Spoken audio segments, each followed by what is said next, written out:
Welcome to the Real Estate Marathon Podcast, your guide in the race to financial freedom through real estate investing and sound financial practices. This podcast is for anyone interested in learning more about real estate investing, personal finances, and a new take on traditional retirement. Now, here are your hosts, Larry Fierro and Mike Moe. What's going on, everybody? Welcome to the Real Estate Marathon Podcast, your Monday morning motivation edition, where we follow up on your call to action from the previous episode, hit you with a little motivation, start your Monday morning off right, and then we tee up the episode to come. And Mr. Fierro, how you doing today, man? I'm doing good, Mike. Doing real good. We had Thanksgiving dinner today. It was a nice weekend. You know, got to get some of the family done early, and then, you know, you got your Thanksgiving dinners and whatnot. So how about yourself? How's everything? You had Thanksgiving dinner today? I had Thanksgiving dinner today. Yes, I did. Taco Bell. Nice. Yeah. Head of the game, man. That's right. Get it done. Have an entire week of pumpkin pie and cranberry sauce. That's my motto. There you go, man. That's awesome. That's fantastic, dude. Got a lot to be thankful for, so. There you go. Yeah, heck yeah, man. So pumped to be back here on Monday morning since we, took I won't say we took last Monday off, but we did forego the Monday morning motivation last week. So I'm pumped to be back here Monday morning again with you. Yeah, occasionally, you know, we have some emergency things pop up, and you know, you got to be able to rebound on the fly, and that's what we did. Yeah. Yes, sir. All right, man. What do we got for the call to action from the last episode? I think we were chatting with Mr. Brett Swartz, the Deferred Sales Trust, huh? Yeah. Capital gains, my friend. We were telling people to go to his website and look at his website and listen to his podcast. Free ebook, man. Free ebook. Forget about the free ebook, man. That's huge. Yeah, that's let me see if I can remember the website. No, capitalgainstaxsolutions.com. You can go get that free ebook and chat with Mr. Brett Swartz. And yeah, like he said on the podcast, man, when you're interviewing him, you know, it's not about how much money you make, it's about how much money you keep. And as much as people kind of like to bury their head in the sand when it comes to taxes, it impacts your deal just dramatically. So your exit strategy and how you can keep all those profits that you work so dang hard for is a really important part of this game.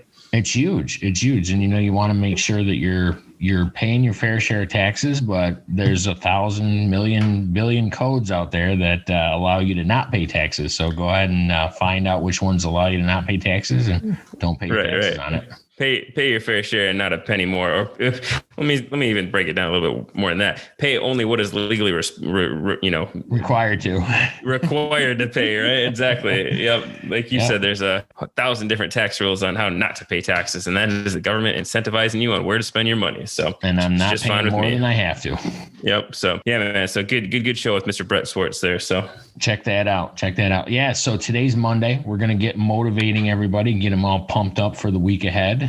It's a new slate. So what are you thinking about for this week's pump up episode? Pump up episode? Is that what this is? Not Monday morning motivation anymore. It's like the Monday morning pump up. Is that what we're going to call it now? So. That's right. I'm going to start coming in here with, if we can get the license to like the Eye of the Tiger or something like that. There we go. I thought we banned the word pump though. Anyways, that we're not supposed to use pump anymore because that's a terrible word. But I gave it a month off. Man.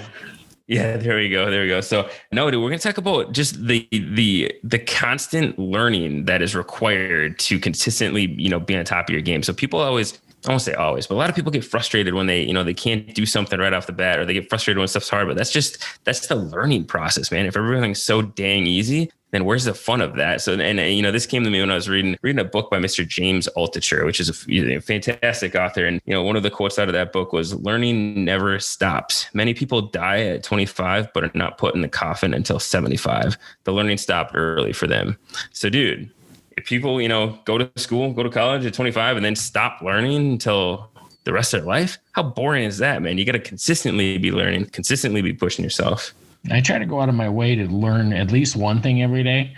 And, you know, you hope it's on the good side of learning. That, you know, there are some things that you learn that you don't really want to know, but you just got to make sure that you're continually moving forward, increasing your knowledge base. And you never know, adding those tools to the tool belt. You never know when you're going to be able to dust one off that you learned 10, 12 years ago or 10, 12 days ago and buy that 500 unit property that you've been looking for.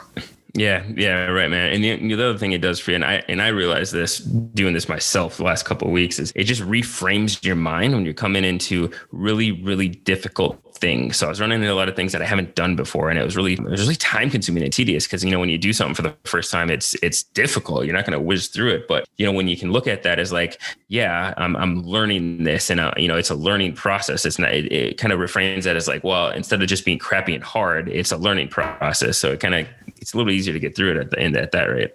Yeah. Don't be afraid of something just because you don't know how to do it. We're in my investing career where I'm at a point now where I'm learning how to try and raise capital, things like that, and I've never done it before. So it's kind of, there's some growing pains and I've never been raised to put my hand out and ask for money for a deal. But if I'm offering them an investment and returns, then, it gets a little easier as time goes on.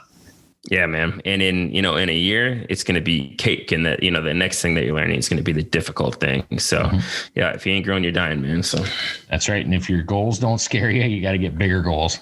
There you go. Yep. That's it. All right, dude. So we got, what do we got? We got coming up this Thursday with Mr. Brian C. Adams, Excelsior Group. Is that who we're talking to? Yeah. I had a lot of fun talking to Brian. He had a bunch of good information and he came in and shared it with us. And I enjoyed talking with him about sales because him and I were both salesmen. And, the importance of sales, the importance of avoiding some of the common pitfalls. I think that was when he came on, that was what he wanted to talk about. He wanted to try and help all the newbie investors out there just avoid some of the pitfalls that he had to go through. Yeah. Yep. Exactly, man. Why not learn from somebody who's been in the game for 10 years and has made some mistakes? So you guys, you don't have to. So yeah, Brian Adams is he's the president and founder of the Excelsior Group. So he spearheads the investor relations and capital markets arm of that firm. 10 plus years of experience in real estate and private equity. So lots of experience that we learned from. And to your point, we started off talking about some of the pitfalls and some of the things that, mistakes he made. And we transitioned into just the sales aspect of real estate and how everything is a sales game and how people can get a little bit more proficient at that. So, and I remember talking to some guests that have lost quite a considerable amount of money, and they tell you how they lost the money, and you come upon that situation later, and you're like, boy, am I glad I talked to that guy or girl, because I needed to make sure that I don't follow the same footstep, because $3 million is a pretty heavy hit to take. Yeah, for sure, man. Yeah, that kind of spells out kind of at a high level what we're trying to do here, kind of help people avoid some of these pitfalls. So hopefully they can find a little bit more success in their investing and their personal finances. So yeah, that's it. Well, today's their clean slate. Today's your clean slate, everybody. Make sure you make the best of your week. And I'm not going to say get pumped up, but get pumped up.